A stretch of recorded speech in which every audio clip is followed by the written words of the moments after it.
All right. Good afternoon or evening, depending on where you are, everyone. I hope everyone is doing well today.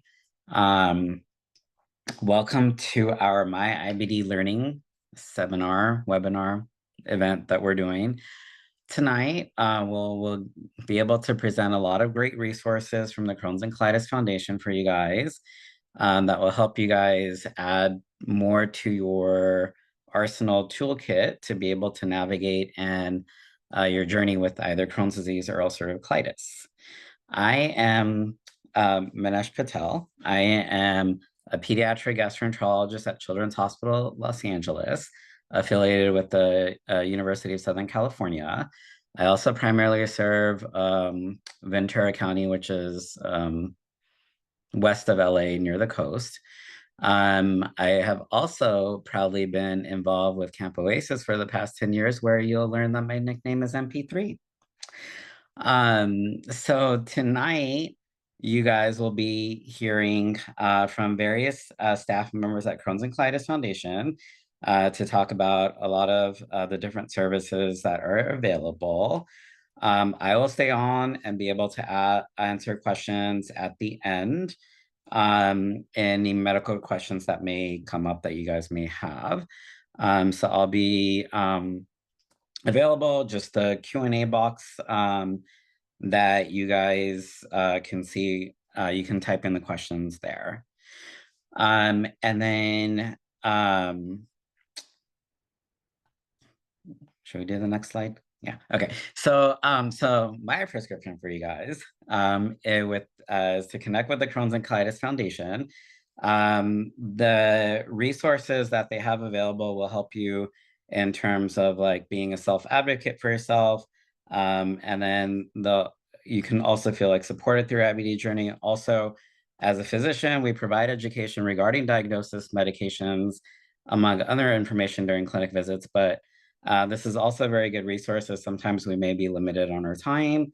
As much as we like to talk about everything, sometimes it can be long, and so some information may not be conveyed. Also, initially, there's a lot of information that's presented, and the visit itself may be overwhelming, so it may be easy to forget some of what was presented. So this is a good resource for you guys to reference, and then it can also augment what your physician discussed with you during your clinic visit. So very happy to introduce this webinar today. And I'm going to hand it off to our next presenter, Catherine Soto. Thank you so much, Dr. Patel, aka MP3. We're so grateful to have you tonight, and we're really excited to share some great resources with everybody. Before I get started, I want to make sure to thank our program supporters, AbbVie, Boehringer Ingelheim, Celltrion, and Pfizer for their support of our programs. Before I start, I want to also mention how important it is to talk about our mission, which is to cure Crohn's disease and ulcerative colitis and improve the quality of life of children and adults affected by these diseases. And so as you hear all the presenters this evening sharing all the great education, support, and advocacy resources and programs that we have, this is really a representation of our mission, really to serve all in the IBD community and in our space. So we're here for you. We want you to know you're not alone, and we're waiting. We're waiting to serve you and help provide that support through the journey. Before we get started, let's do a quick poll if we could. Want to give a sense of like, let's find out who's on the call today. Tell us who you are. Are you a patient with Crohn's disease? Do you have ulcerative colitis? Or perhaps you're still figuring out your diagnosis and you're not quite there yet.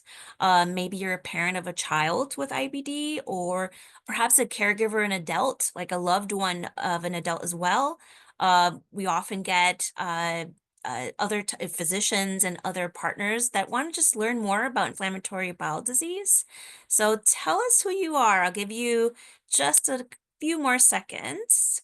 Get your responses in. All right. All right. What are the results? Let's see. Okay, so we have a real close run between Crohn's and ulcerative colitis, and we do have a lot of parents represented. So go parents for advocating for your children. And I love to see that there are some other caregivers here and just other types of participants who may be physicians, nurses, or coming from a different space. Thanks for joining today. All right, so let's get started. The first resource I want to share with everyone is pretty much the starting point. If you walk away with any piece of information, this is a great place to start because the IBD Help Center is here for you. We were established in 2007, and it consists of trained specialists that are here to provide information, guidance, and just a supportive ear to listen and encourage you in your journey. I want to make sure you know that the information specialists at the IBD Help Center are not medical professionals, but they are able to refer you to other resources such as support groups, education programs, other initiatives that happen within the foundation, or other trusted resources that are available through our partnerships and just widely available for patients. We have free brochures, fact sheets, and all kinds of great information and resources.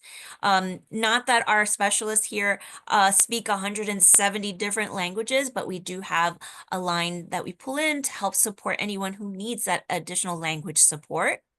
And I also want to mention our hours. We're available from Monday through Friday, 9 a.m. to 5 p.m. Eastern Standard Time at 1-888-MY-GUT-PAIN or by email at info@crohnscolitisfoundation.org. And with that, I'll pass it on to the next presenter, Arushi. Thank you, Kat. The Crohn's and Colitis Foundation offers an array of educational opportunities under our MyIBD Learning umbrella. If you're like me and still enjoy in-person interactions, we host multiple in-person education programs across the country. Some of these programs are 2 to 3 hours long, and some are half or full day long conferences where you can hear about research, clinical trials, diet, mental health from experts in the IBD community, and much more. And you have time to network and meet your local chapter.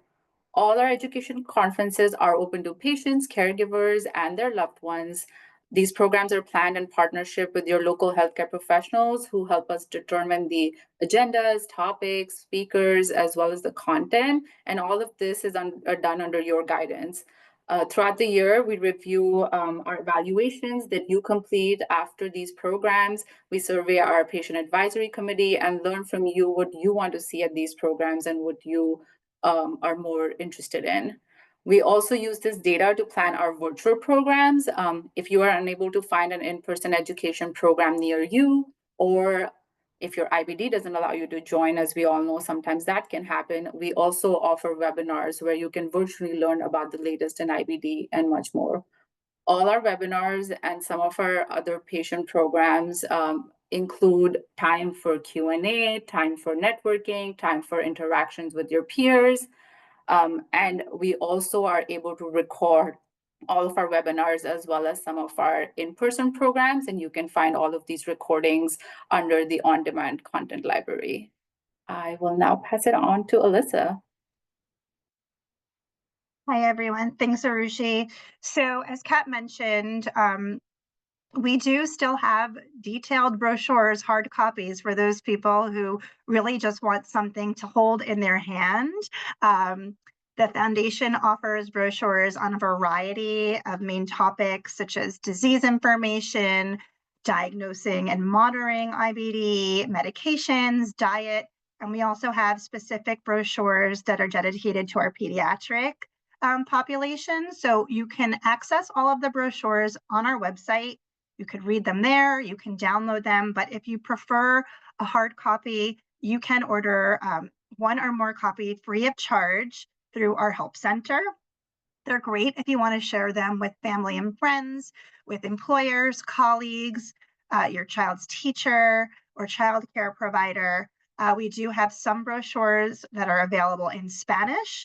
And in addition to the brochures, we also do have some fact sheets, and those are available on our website. They're more specific niche topics, such as looking at maybe some specific complications, such as anemia or bone health.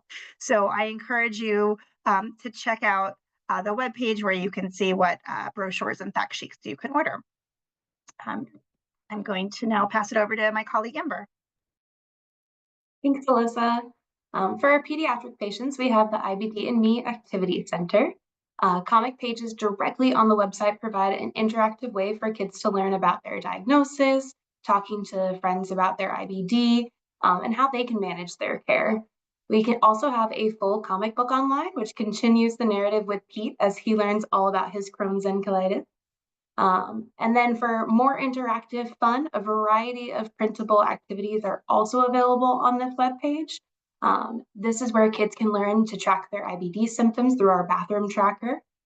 We also have printables that will help them understand their IBD and healthcare team with the My Diagnosis and My Healthcare Team printable activity sheets, as well as a MyIBD story worksheet where kids can role play discussing their IBD with their friends. Next slide. In our Just Like Me Teens with IBD section, teens can feel empowered to navigate their IBD. They'll find answers about questions around nutrition, school, dating, body image, and more are all addressed in this section. We know that transitioning from pediatric to adult care is very common for teens to feel intimidated or overwhelmed. And knowing where to begin and what to know is exactly where to start. So in our Prepping for Adult Care section, teens can check off what skills they've mastered and see what they still need to learn a little bit more about.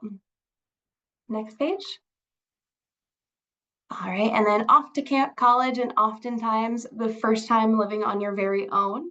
That can also be very intimidating for our young adults. So Campus Connection answers questions that they might have about managing their IBD independently, establishing accommodations in college, and navigating social life.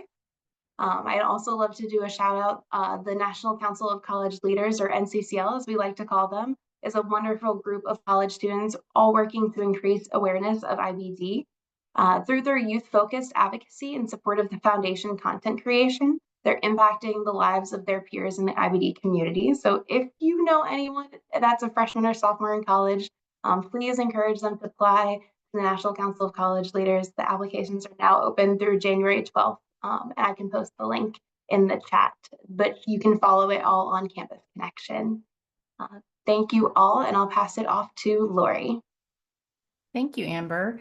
Camp Oasis is a week-long camping program for kids and teens living with IBD in grades 2 through 12. We host residential sessions in 10 locations throughout the country, and in many areas, we provide group transportation. To decrease any financial barriers, we offer both full and half scholarships to assist with the attendance fees, and we do also provide some travel stipends. We operate in alignment with the really high standards of the American Camp Association, and we offer 24/7 medical support with experts like Dr. Patel in pediatric IBD, serving as volunteer physicians, nurses, mental health support, etc. And our cabin counselors, they're all background checked, and most are IBD patients themselves, and they are excellent role models as adults living with IBD, living a full life with IBD. Parents and campers tell us that Camp Oasis is a place where you feel safe and supported, and that the experience provides them a sense of belonging and an opportunity to make new friends. For campers not quite ready to commit to that sleepaway camp, we do offer a virtual Camp Oasis at Home program, which provides similar benefits with like a sense of belonging and having lots of fun. So if your kiddo is not quite ready to do sleepaway camp, I would sign them up for our Camp Oasis at Home program. Next slide, please. And of course, we could not offer our program without our amazing volunteers. For adults with IBD who volunteer, they develop a really strong support system, serving alongside others on a similar journey, and they walk away very inspired by our campers and by each other. For our medical volunteers, seeing their patients outside of the clinic setting really creates a new level of understanding and compassion. Volunteers are needed for many roles at camp, but we also need travel chaperones and check-in volunteers and activity leaders for our virtual program and so much more. Camp Oasis is a life-changing experience because of the amazing community of people dedicated to serving youth with IBD. And applications open each season in early February. And I'll pass it over to Alyssa. Hi, everyone. So I wanted to share with you a few resources that are on our website that are both for adults and for children that I think you'll find really helpful. The first is our IBD medication guide. So this is a tool you can use to search for a medication or a group of medications. It's a searchable database of all FDA-approved IBD medications. You can look, like I said, for one drug, you can look for a group of drugs, and there's a few different ways you can use the tool. If you know the name of the medication, either the generic name or the brand name, you could just enter it right in the search tool, which is that little white box on the upper left corner. If you're looking at a variety of different medications, perhaps you want to see all approved medications for Crohn's, or you want to see what's available for UC biologics, or perhaps you're looking just for an oral medication, you can select those categories on the left-hand side. Once you select the medication, a larger screen will then pop up with more information about that drug. It could, may talk about the different common side effects, or if it's safe during pregnancy. There are supplemental resources in there, such as videos and fact sheets to complement what the drug is. So I encourage you to check out the tool. It's constantly updated and refreshed, and it'll give you more information about all the medications that are available. Next slide. So this is another recently updated resource that's helpful for many patients to better understand how IBD impacts their digestive system, and this is our GI tract guide. So this provides a very detailed look into the GI tract, all the way from the mouth to the anus. Users can click on an organ, where that little cross tab is, and then learn more about how the organ is impacted by either UC or Crohn. So the images are detailed, they're accurate. It's kind of a really neat way to look up inside your body and search for how your organs are impacted in various different ways. So I encourage you to check out. It's a great tool. Next slide. So every year we try to, enhance our website and add some new things. So this is just a few of the fairly new resources on our website that I wanted to highlight for you. The first is on fistulizing Crohn's disease. This is a very debilitating condition that happens when inflammation can cause sores or ulcers on the inside wall of the intestine or nearby organ, and then it creates a tunnel or a fistula that drains pus from the infected area. We have a dedicated web page to this. It's something that many of our patients live with on a day-to-day basis. Not only do we have web content, we have some really great videos on understanding the condition, how to care for it. It's a brand new video we just released on caring for open wounds, and even a patient testimonial, to learn how other patients get treated and cope with it. We have a new section on personal health with IBD, so covering topics from COVID and influenza to getting your annual vaccines and just general healthcare maintenance, such as cancer screenings or bone health. There are videos and web content to help you stay healthy all year long. And then finally, we have a section on the effects of IBD on women. So this highlights topics throughout the ages: puberty, menstruation, intimacy, and pregnancy, all with accompanying videos. There's more information on medications, what's safe during pregnancy and when breastfeeding, and as well as menopause. So I encourage everyone to explore all these resources if they apply to you. And I think with that, I'm going to pass it over to Kat. Back to Kat, who's going to talk a little bit about a very, very interesting resource we have available. Thanks, Alyssa. I just want to quickly mention gut-friendly recipes. It is a great tool for patients and caregivers to search from over 500 recipes that have been vetted and approved and reviewed by IBD specialized dietitians. In this tool, you're able to mark your diet preferences, search from the recipes, mark your favorite recipes, and even create a 7-day meal plan. There's a lot more in this tool for you to explore. There's nutritional information for each recipe, and just great visuals that you and appetizing things that you can search. This tool offers diets from 4 types of what we call evidence-based diets in IBD. So they've been researched and found to be potentially beneficial for patients with Crohn's disease or ulcerative colitis. So check out the tool and review and start cooking today. And please definitely always talk to your healthcare professional and your dietitian about any changes or any things and questions that you have around diet. So I will pass it back over to my next presenter, Elizabeth Eagle. Hi, everyone. I'm here to talk about our support group program. This is a place where we provide community support services, and that is patients and caregivers coming together to talk about their personal experiences, to share their IBD journey. It's a social space where patients can connect with each other. IBD is a very isolating disease. Many people feel very alone, and support groups are a wonderful space where you can come together, meet other patients, talk to other patients, and really improve your disease journey through these groups. Next slide. And we also have an amazing program for kids, IBD Kids. This is for kids 18 and under. Again, this is a place where these kids can find community. They can meet other children with IBD. These groups are run by people with an IBD connection and also experience working with children, whether that be a working experience or an educational experience. And this is just, again, a great place for kids to come and play games and talk to each other and learn about their disease in a safe space. And I am going to pass it on to Mary now. Hi, everyone. I am going to talk about all of the volunteer opportunities that are available at the foundation. First, I'm going to highlight one of those volunteer opportunities that everyone can be a part of.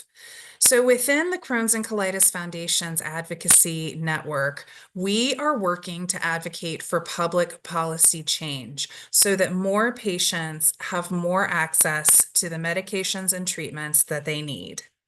And one of the ways that you can do this is by becoming an advocacy volunteer.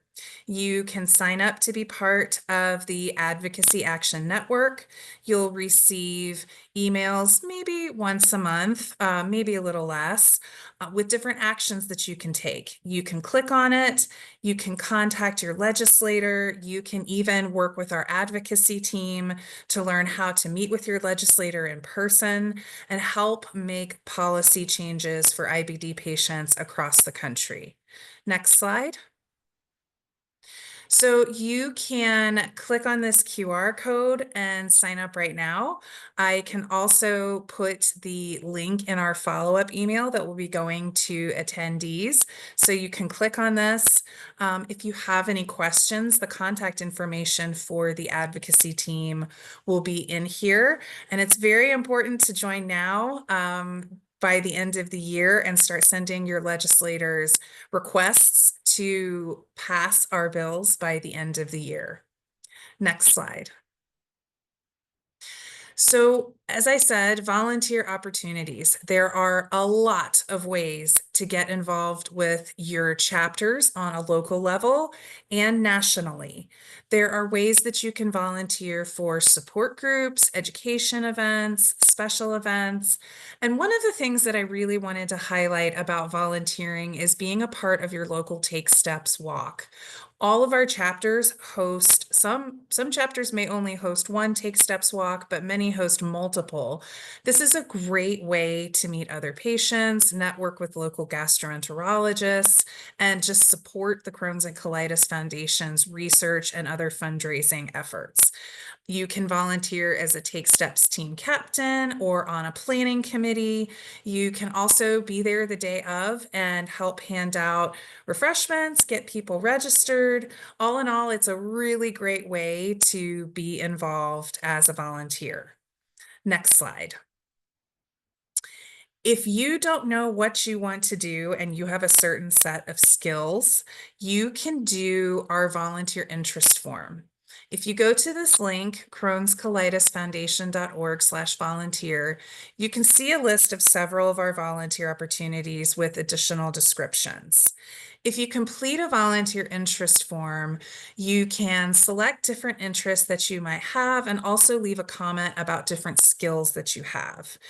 I will personally reach out to you within 48 hours, either with an email with personalized volunteer opportunities for you to consider. And you can also schedule an in-person, well, Zoom in-person meeting with me to talk about some of the different opportunities that might be available to you. So volunteer today. We appreciate everyone's time, talents, and treasures. So with saying that, I am going to pass it to Kat for our question and answer session. Thanks so much, Mary. I appreciate everyone sharing all the great work we have, and I want to point out that this team is a snapshot of the full team that we have that leads these programs and helps support these programs that we've presented today. That's why there's such a robust panel this evening. It's meant to really highlight the work of these great individuals that are leading the path for this, and many more that are not represented on this call today, but wanted to mention that. Before we get into our questions, I just wanted to quickly take a poll again, our fun polls, and ask you a quick question. So how familiar were you with the resources we presented today? So maybe you're someone who's joining for the first time, never heard of any of these resources, or perhaps maybe a few and had some hints of some things you may be involved or connected with, or you knew everything. You knew a lot about these resources. So tell us kind of your familiarity with what we offer. Curious. All right. Let's see what the results are. Oh, this is great. So we had 62% of individuals that were aware of 2 or more of these resources, which is fantastic. And then I love to see that, even those that were not aware, you're here tonight and you have greater awareness of what's available to you, your loved ones, your family, even if you're just someone that's an ally to the IBD community. So again, thank you so much for joining tonight. And now you walk away with a little more than you did when you started. So I appreciate everyone joining. So now let me pull up the entire panel here to jump into our Q&A. And so I'm just going to kickstart with a question while we look at all the great things coming in the Q&A box. My first question will be targeted to Arushi. Arushi, tell us, if someone wants to find out if there is an education event happening in their area, where do they go to get more information about that? That's a great question. Thanks, Kat. So if you were to go to crohnscolitisfoundation.org to our webpage, under the Patients and Caregivers tab, there is a tab for MyIBD Learning. If you click on that, it would give you access to our entire list of education programs that are coming up. I will also drop the link in the chat box for you to reach there directly. In addition to that, if you are subscribed to our emails, we do send out a monthly kind of newsletter that also has programs listed that are coming up in the following month or the next few months that are already planned. And if all else fails, you can email us at myibdlearning at crohnscolitisfoundation.org, and we will be sure to respond with the link to find the program. Thanks so much, Arushi. We have great questions about camp in here. I'm going to point to one here from a participant. Are the camps available for children in remission as well as active disease? Lori, can you clarify? Absolutely. Any child with a diagnosis of ulcerative colitis or Crohn's disease is welcome to join Camp Oasis, active or in remission. They actually have to be, doing well with their disease in order to attend camp. We want them to be thriving in order to take advantage of the full experience. And is there an age limit, Lori? Could you expand upon that? Yes, it's typically grades 2 through 12. So when parents are filling applications out in the spring, it's the grade the child will be moving into the next fall. So if a child is in 2nd grade this year, they'll be in 3rd grade and they would apply as a 3rd grader for the summer. And so it's children 2nd through 12. Well, thank you so much, Lori. And on that line, I want to throw a question over to Dr. Patel because as a pediatric GI, but also just a medical expert who has diagnosed many patients, I'm curious if there's someone who's newly diagnosed on the call, and they're trying to understand what it all means, are they going to life normally once they start taking their medications, or what should they expect? How can we best answer that for a newly diagnosed patient, whether they be an adult or a pediatric patient? Yeah, so thank you for that question. So I'll kind of start off by saying most of my new patient diagnosis visits, usually I spend about an hour with families because there's a lot of stuff to present. So, but one of the things that we do talk about is our goals of therapy. And the way that I kind of phrase that is that there's four goals of therapy, 2 that are kind of well, so 2 that were original targets a while ago, but now recently we've kind of expanded upon our targets. So I usually talk about clinical and chemical remission. So clinical remission being symptoms being gone so that you're feeling good, and chemical remission where all the blood work, all the stool samples, all that comes back pretty normal. But ultimately what I talk about is endoscopic remission, is where like the internal inside looks normal. And the reason why we target that so much is because we know that if the inside starts looking normal, then we have a greater chance for the outside to be normal, which is ultimately our goal. Because not only do we want endoscopic remission and have everything look normal, but we also want you guys to have like a normal quality of life. And that's what we strive for. And that's what we're always doing. So, and so I don't want to use the term that we're, aggressive in treating and managing IBD, because I don't think that's an appropriate term, because it's not that we're aggressive. We have a goal that we want to achieve for you guys. And that is so that you can live a normal life like everyone else. It's just that the only difference is that you have to take a medication to get there. But that is ultimately our goal, is that we can do that. So you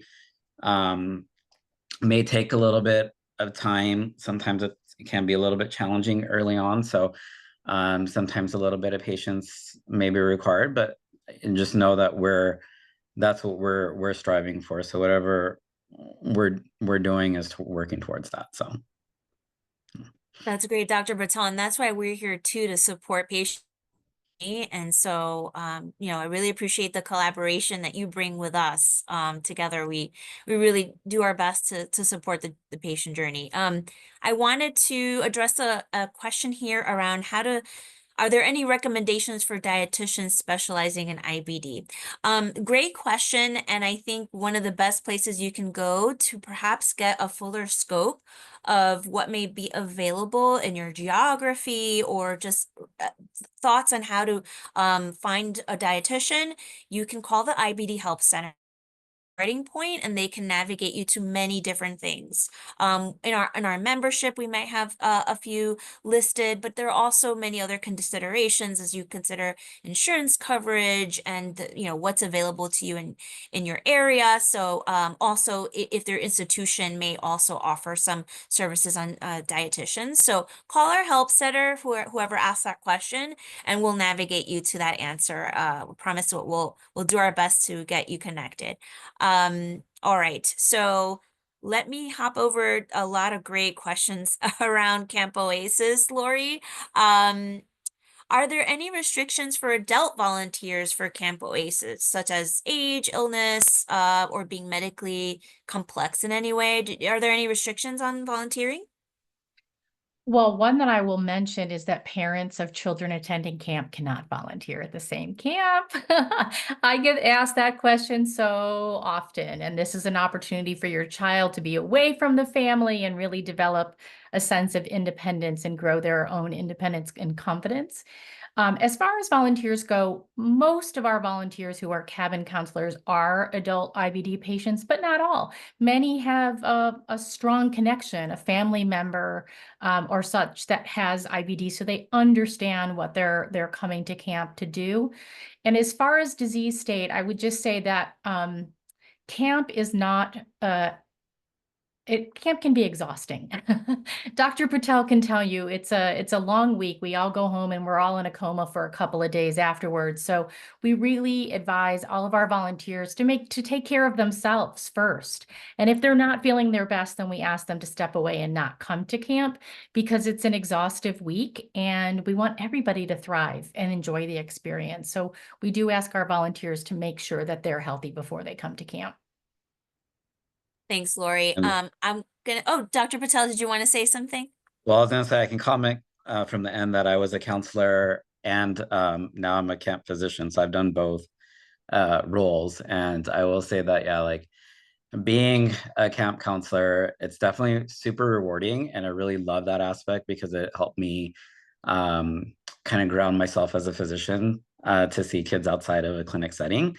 So it's really great. But yes, it is a very exhausting time because you are also making sure that you're keeping the well-being of your campers in mind as well too. So and then even as a camp physician, it can be exhausting too from that standpoint too. But so I just wanted to echo what Lori said from like a personal standpoint, since I was both on a counselor standpoint and as a camp physician standpoint. But it's super rewarding, super fun.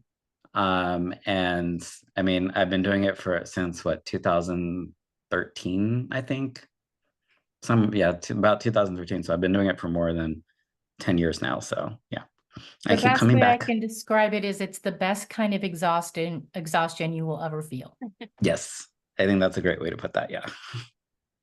That's really great, and it shows that you really enjoy it really from your heart. So I really appreciate you sharing that. I have a question in here around it, Alyssa. I'm going to throw this one at you, but I can start the answer and have you fill in anything. But what do you recommend for fatigue and soreness so that I can exercise again? And Dr. Patel, I welcome anything from the medical perspective. I just wanted to mention that we do have a really great section on our website on pain and fatigue. Alyssa, do you want to mention kind of what people might find on that web page?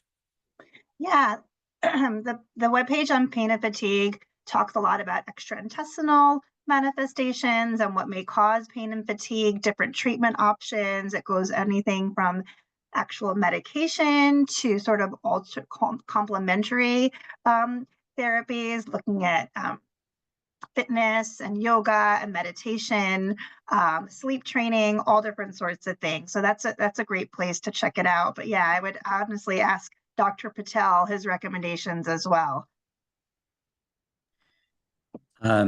Yeah, so from a fatigue standpoint, I mean, I think part of it from the medical aspect is like, what is causing the fatigue? Are you having active inflammation, anemia, or is it just because you're feeling so bad for so long that you're kind of like, so like disused, so to speak, right? So I think part of it is trying to figure out the underlying reason. But I think, getting some activity, even if it's just like simple walking, is generally okay, which I know sometimes can be difficult because sometimes, if you're not feeling well enough, then you want to be in your bathroom from that perspective. So I know it can be sometimes challenging, but like I just try to tell kids, like, wherever you can try to steal some form of exercise, even if it's just a little bit, like within your limits, is totally fine. But as we get you more into remission and more under control, that should help with your fatigue and soreness and be able to get you to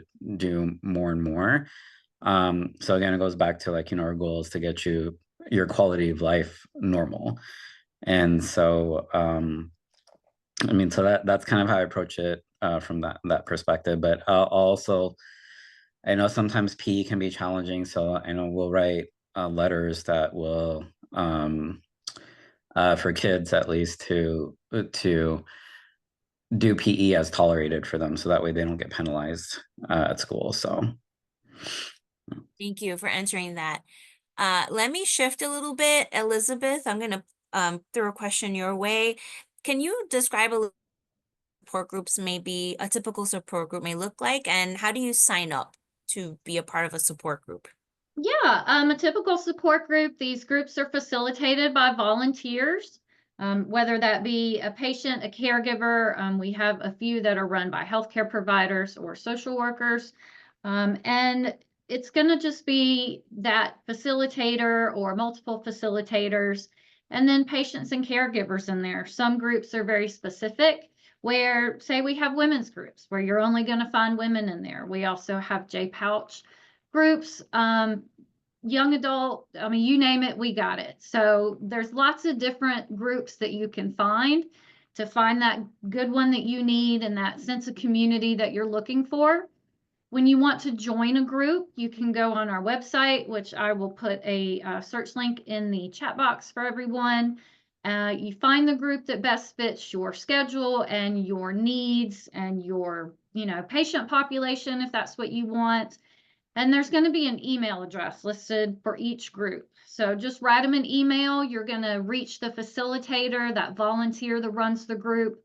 They're going to be able to share information about the group with you. Most of our groups are virtual, so they will at that point provide a link for you to join the group. And then you just kind of go from there. They'll keep you on their email list, so you'll get constant reminders. So you'll know when the group is meeting and you can join them. Great. Awesome. And Mary, Elizabeth mentioned trained facilitators who are volunteers. So tell us, do you have to be a patient to be a volunteer? The answer there. But also, do you have availability to just generally volunteer in different ways? Can you speak more to those opportunities? Sure, absolutely. So you do not have to be a patient in order to volunteer. You can absolutely be a friend of the family. You can be a caregiver of someone with IBD. You can be a healthcare professional. You can even be an educator or someone within the school system that has patients or students that are patients. I think if you care about the Crohn's and colitis community, then you can be a volunteer. You can volunteer in so many different ways. You've heard about being a support group facilitator, a Camp Oasis counselor, or Camp Oasis medical staff. You can also be a part of different patient advisory councils that help advise research projects with the Crohn's and Colitis Foundation. You can also, again, like we talked about earlier, be on our Advocacy Action Network.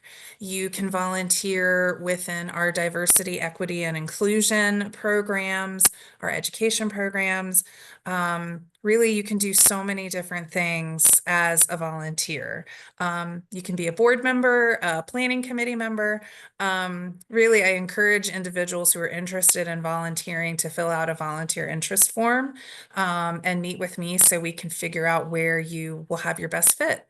So I hope that answers the question. Yes, it does. Thanks, Mary. There's a lot of great opportunities, and we engage in all our work. We engage patients who are giving their input as we're developing resources. So there's just a lot of different ways that you can be a part of our mission. I want to throw a next question to Arushi.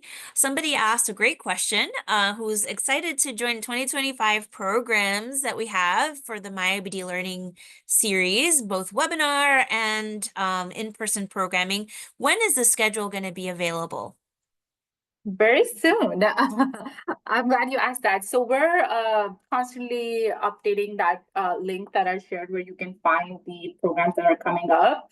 So I would just say that go back there and keep checking it. Typically, we're able to go put the information out at least 3-4 months before the program. So if there's one scheduled, say early spring, you should see that within the next few weeks listed there.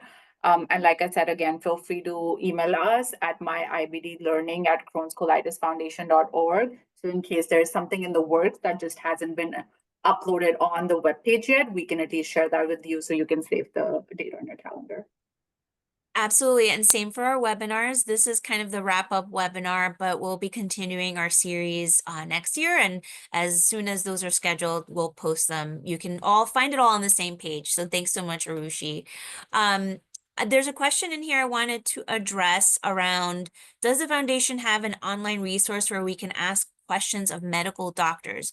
The great question, but I would say the best resource we have that can connect you to information without providing medical advice. That is not our role. Our role is to equip you as best as we can with the information you may be seeking that then you can take to your healthcare professional and follow up, get more information that relates to your care specifically. So I want to reference that, but the IBD Help Center is a really great place to start. We often pull research and a lot of great information, and if there's a question we're not able to answer and is in a general in nature related to the disease, we pull folks like Dr. Patel to help us kind of get patients to the right general answer that could benefit a broader community. So we have our resources surrounding us of our experts, and then the great team we have here to connect us in whatever questions you have. But definitely if it's related to disease-specific care for your individual needs,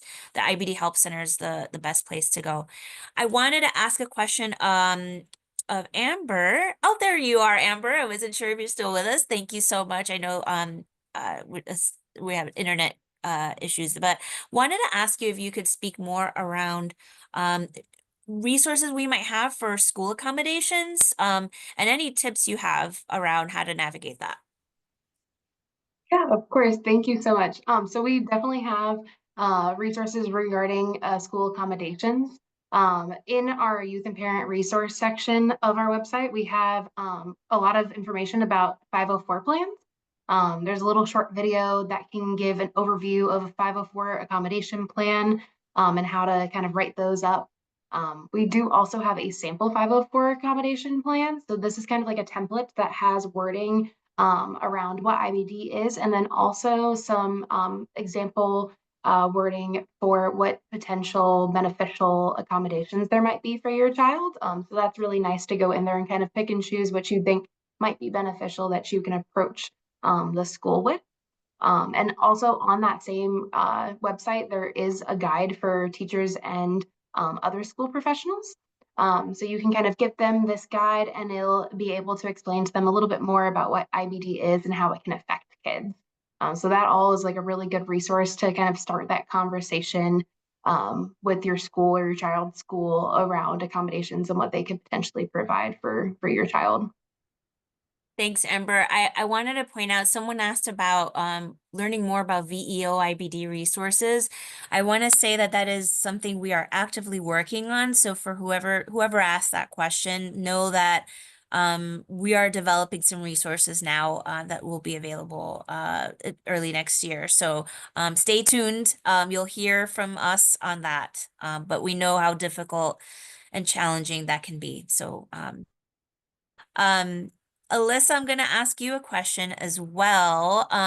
What are some of the latest resources that you can expect will come out by early next year? Early next year, let's see. We're working on some resources for older adults. That's something that we're going to be working on. We just did a webinar. One of our MyIBD learnings sort of touched upon older adults, but we hope to develop some new resources for our older adults. We're looking at more information on endoscopies, so going more into detail about diagnosing and monitoring through endoscopies. I'm trying to think. We are what else am I missing? What else am I missing? Insider might be a great. Insider. Yes. Okay, thanks, Kat, for the reminder. IBD Insider is going to be probably our first kickoff webinar of the year. We don't have a date set right yet, but it will be most likely end of February.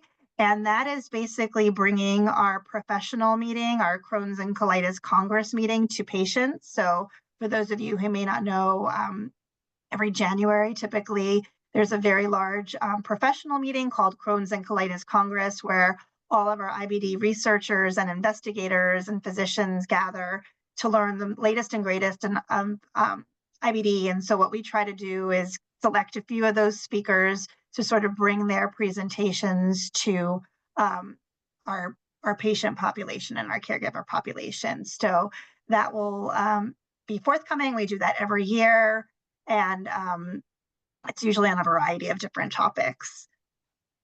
Awesome. Thanks, Alyssa. Appreciate it. It's a great program and it really reflects some of that latest information. So I know there's somebody that asked about where can I find the latest research on Crohn's disease?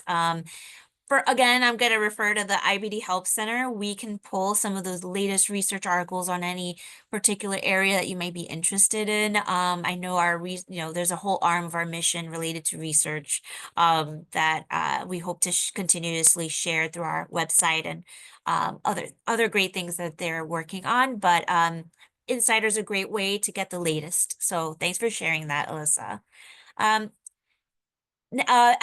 Mary, there is an interest. I saw a lot of interest in the advocacy network. I was going to ask if you could reshare, if you haven't already, or you probably already have, the link to advocacy network everyone can use to sign up and get updates on what are some ways we can all take action. Yes, sorry about that not working. I should have tested it before I posted it. But I did post the correct link in the chat, and I will post it again in the chat in just a moment. Thank you so much. Well, I want to just thank everyone for joining today's panel. I think, we've answered most questions this evening. Please know, everyone, that we will follow up after the program with all the links to Mary, as Mary mentioned, that you can use that reference all the great things we shared with you this evening. So we'll be sure to package that for you so you can have that ready to go. This will also be available after. We're like, I wish I could watch that program again. Don't worry, it is recorded. We will have it available for you. So you won't miss a beat and you can come back to it at any time.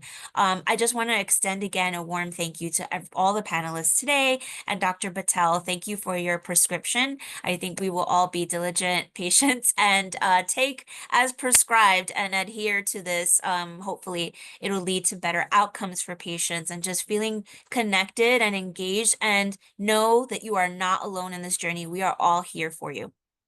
So thank you all and have a great night. Thank you.